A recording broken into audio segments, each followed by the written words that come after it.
ओम नमः शिवाय। भक्तों, सुंदर दृष्टांत श्री भक्तमाल में मेरे पढ़ने में आया। श्री राजा जयमल जी की जो कथा है वो मैं आपको सुनाना चाहता हूँ।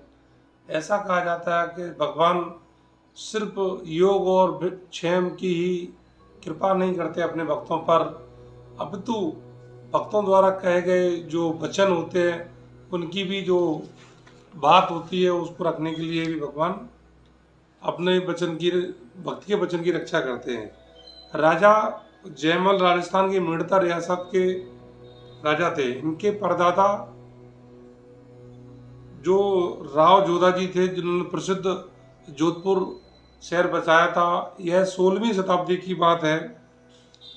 आप रसिक शिरोमणि संत श्री हित हित हरिवंश जी के शिष्य और श्री राधा माधव जी के अनन्य भक्त थे। ऐसा कहा जाता है कि राजा भगवान के मंदिर में 10 घड़ी तक और भगवान की जो पूजा अर्चना किया करते थे, और पूजा में व्यवधान किसी प्रकार का ना चाहिए होता था। अगर कोई व्यवधान करता, चाहे वही राजकाज की सूचना हो, कि इतनी भी महत्वपूर्ण सूचना हो राजकाज की, जो उनके कार्य में व्यवधान डालता, उसका जो अपराध होता वो सब मृत्युदंड होता। इस प्रकार उनका जो भाई था वो उनसे द्वेष करता था। वह उनके अब बिल्कुल उल्टा था, वो भगवान की भक्ति में बिल्कुल नहीं था, और भगवान की भक्ति करने वाले से जलता भी था। राजा जयमल से वो जलता था। उसने सोचा क्यों ना, वो मंडोर राज्य का राजा था, तो मंडोर से उसने सोचा क्यों ना मेड़ता सिटी को भी, मेड़ता जो शहर है उसको भी हत्या आ जाए, और उसके मन में ऐसे दुविचार आए। उसने सोचा कि जब राजा मंदिर में होगा उस समय आक्रमण किया जाएगा तो उसको कोई सूचना भी नहीं दे सकेगा, और जब तक वो राजा पूजा करके निवृत्त होगा तब तक हम उनका राज्य हड़प लेंगे।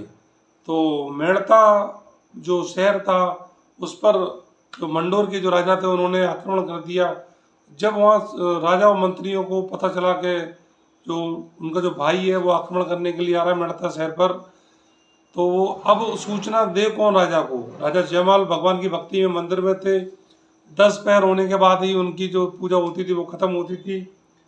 तो राजमाता जी को बुलाया गया और सारे मंत्रियों ने मंत्रणा की कि हे माते, आप ही सूचना दीजिए, बाकी को तो वो मृत्युदंड देंगे और बात भी नहीं सुनेंगे।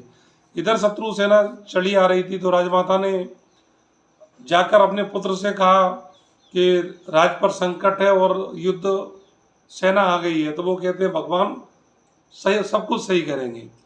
अब भगवान का वचन, भक्त का वचन रखने के लिए